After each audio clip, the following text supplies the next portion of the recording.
बिस्मिल्लाहिर्रहमानिर्रहीम। अस्सलाम वालेकुम दोस्तों, मैं हूं सईद और आप देख रहे हैं सईद सॉल्यूशन यूट्यूब चैनल। दोस्तों, आज की इस छोटी सी वीडियो में एक इंतहाई अहम क्वेश्चन है जो कि एमपीपीटी चार्ज कंट्रोलर के हवाले से मेरे दोस्तों ने किया है कि हम एक सोलर प्लेट है या 2-3 सोलर प्लेट से जिनको हम पैरेलल में जोड़कर अपने एमपीपीटी चार्ज कंट्रोलर के साथ लगाकर और उससे बैटरी के साथ अटैच करके और घर के डीसी लोड को हम चलाते हैं। तो मैंने अपनी वीडियोस में बताया है कि इसके साथ आपको एक PWM चार्ज कंट्रोलर भी लगाना होगा जो कि आप अपनी बैटरी के साथ अटैच करेंगे। तो दोस्तों का सवाल है कि जब MPPT चार्ज कंट्रोलर लगा हुआ है तो उसके साथ फिर PWM चार्ज कंट्रोलर की क्या जरूरत हो। तो देखें, MPPT चार्ज कंट्रोलर बैटरी के साथ अटैच है और MPPT चार्ज कंट्रोलर के साथ आप DC लोड डायरेक्ट नहीं चला सकते। आजकल इतने एडवांस MPPT चार्ज कंट्रोलर नहीं है। कुछ आए हैं जिनमें आप चला तो सकते हैं डीसी लोड, लेकिन वो 5 एम्पेयर्स तक का है। अगर आपके 5 से 6 पंखे और 8-10 लाइट्स हैं तो इतना लोड आप MPPT चार्ज कंट्रोलर पर नहीं डाल सकते। तो हम क्या करते हैं कि इस बैटरी के साथ एक PWM चार्ज कंट्रोलर की भी कनेक्ट कर देते हैं। अब PWM चार्ज कंट्रोलर की ये जो 6 पॉइंट्स आप देख रहे हैं, इसमें पहली जो ये लेफ्ट साइड पे 2 पॉइंट्स हैं ये सोलर की होती हैं, बीच वाली पॉइंट्स बैटरी की होती हैं, ठीक है।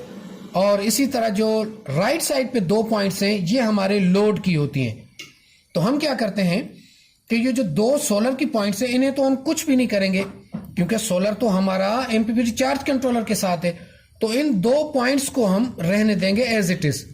हम सिर्फ इस PWM चार्ज कंट्रोलर को बैटरी के साथ कनेक्ट करेंगे और आउटपुट लोड यहां से अपने घर का चलाएंगे जिसमें हम अपने फैन और जो डीसी लाइट्स हैं उनको चलाएंगे।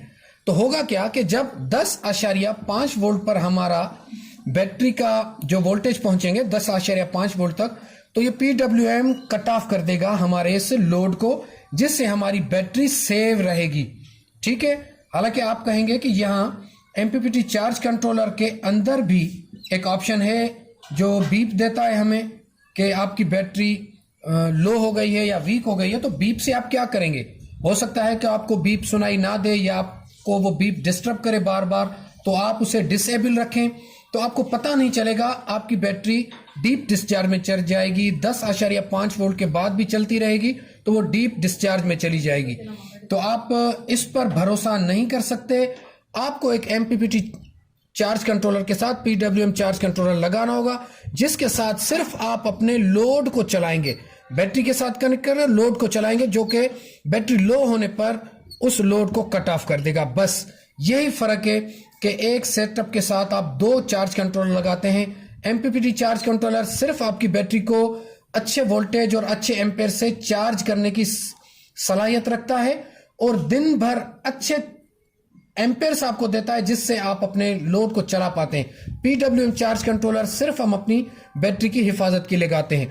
अच्छा, PWM चार्ज कंट्रोलर आप कितने एम्पेयर का लगाएंगे, 10 एम्पेयर का, 20 एम्पेयर का या फिर 30 एम्पेयर का। तो देखें, PWM चार्ज कंट्रोलर आपने अपनी लोड के अकॉर्डिंग लगाना है।